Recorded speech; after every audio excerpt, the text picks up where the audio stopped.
बिस्मिल्लाहिर्रहमानिर्रहीम। अस्सलाम वालेकुम नाजरीन, मैं हूं सादिया गुल और आप देख रहे हैं मेरा यूट्यूब चैनल। नाजरीन, जैसा कि पहले वीडियो में मैंने आपको बताया कि कैसे युसरा ज़ेब, जो कि ना सिर्फ एक टिकटॉकर हैं बल्कि मॉडल भी हैं, और कैसे वो कराची में एक पूरा जो डाकुओं का गैंग है वो चला रही थी, यानी कि कराची में वो डाकू रानी बनी हुई थी।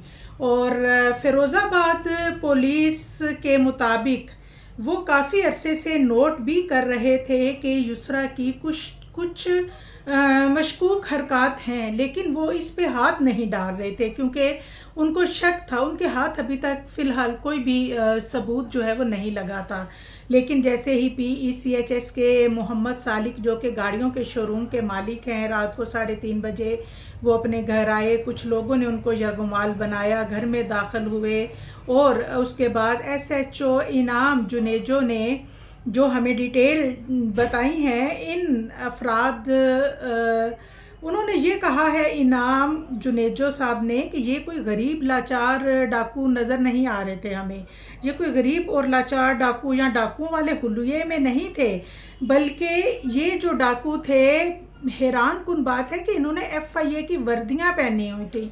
मोहम्मद सालिक बताते हैं कि मैं इंतहाई कंफ्यूज था कि समझ नहीं आ रही ये चोर हैं, डाकू हैं या FIA के बंदे हैं। और अगर FIA के बंदे भी हैं तो मेरे घर में कैश पड़ा हुआ है। अब जैसा कि नाजरीन, इतनी बड़ी जो डकैती होती है वो बग़ैर मुखबरी के मुमकिन नहीं होती। और जो डिटेल हमें इनाम जुनेजू ने बताई हैं, जो कि मोहम्मद सालिक के घर से 13 करोड़ रुपए, 9 आईफोन, 10 मोबाइल्स और 20 घड़ियां, 2 लैपटॉप, परफ्यूम के अलावा भी काफ़ी कीमती सामान जो है वो बड़े आराम से बैगों में रखा गया, तसल्ली से और सुकून से ये लोग वहाँ से गए।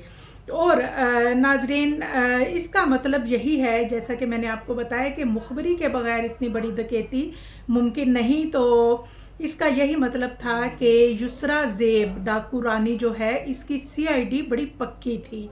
तो नाजरीन, क्योंकि युसरा ज़ेब बड़े बड़े जो ब्रांड हैं उनके लिए मॉडलिंग भी करती थी, बहुत बड़े बड़े एक्टर और एक्ट्रेस के साथ इनके ना सिर्फ ताल्लुकात थे बल्कि इनकी तस्वीर भी थी। इसके अलावा बहुत बाअसर और ताकतवर लोगों के साथ इनके ताल्लुकात भी थे, और शायद इसी वजह से मैं समझती हूँ कि ये अभी तक पकड़ी नहीं गई, क्योंकि जो भी वीडियोस ये बनाती थी या मॉडलिंग करती थी, और इसके अलावा अक्सर जो इन लोगों का, जैसा कि आपको पता है, सोशल मीडिया के जितने भी लोग हैं, टिकटॉकर्स हैं, इनका एक अपना लाइफस्टाइल होता है जिसमें इनकी पार्टीज़ होती हैं, गैदरिंग होती है, जिसमें ड्रग्स भी हर तरह का इस्तेमाल होता है। कुछ ऐसा ही सर्कल जो है, ऐसी ही गेट टुगेदर्स जो हैं, अक्सर ऐसी गेट टुगेदर्स में ये पाई जाती थी।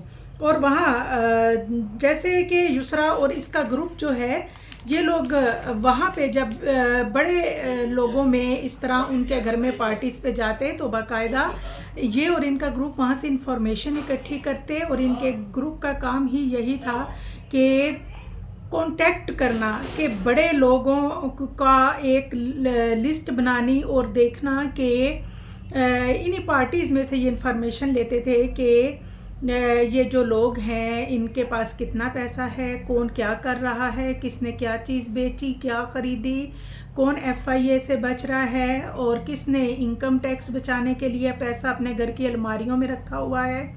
और इस तरह करके ये किसके पास कौन सी गाड़ी है, और ये किस वक्त घर से जा रहा है, कब आ रहा है, कब इसके बिज़नेस की कौन सी मीटिंग है, कौन सी डीलिंग है। यानी कि बाकायदा काफ़ी अरसे तक बड़े इत्मीनान से काम किया जाता। यानी तरीक़ा वारदात ऐसा था कि बाकायदा रैकी की जाती कई हफ्तों, और सुकून से इन लोगों का पीछा किया जाता, और इनकी सारी इंफॉर्मेशन जो है वो पहले इकट्ठी की जाती। फिर ये लोग FIA की वर्दियां पहनते और उसके बाद रेड करते, और FIA की वर्दी इसलिए पहनते ताकि इनको कोई पहचान ना सके, या कहीं कोई मसला हो तो ये बच जाए। अब नाजरीन, इनके पास जो है माल के अलावा FIA की वर्दियां भी मौजूद हैं। अब ये जो टिकटॉकर्स हैं, ये फेम की भूख में इतना भी गिर सकते हैं اور جس طرح ٹک ٹاک نے ہمارے معاشرے کو تباہ و برباد کیا ہے، جس طرح بگاڑ پیدا کیا ہے، جس طرح آئے دن قتل و غارت ہو رہی ہے اور آئے دن ٹک ٹاکرز کو مارا جا رہا ہے، اور دیکھا دیکھی ایک ٹک ٹاکر ہے اس کی دیکھا دیکھی دوسرے بھی اسی کے نقش قدم پہ چلنے کی کوشش کرتے ہیں۔ مجھے تو بالکل سمجھ نہیں آتی کہ ان کی فیم کی بھوک اور پیسے کی بھوک آخر ان کو کتنا نیچے گرائے گی۔ دعاؤں میں یاد رکھیے گا۔ اللہ حافظ۔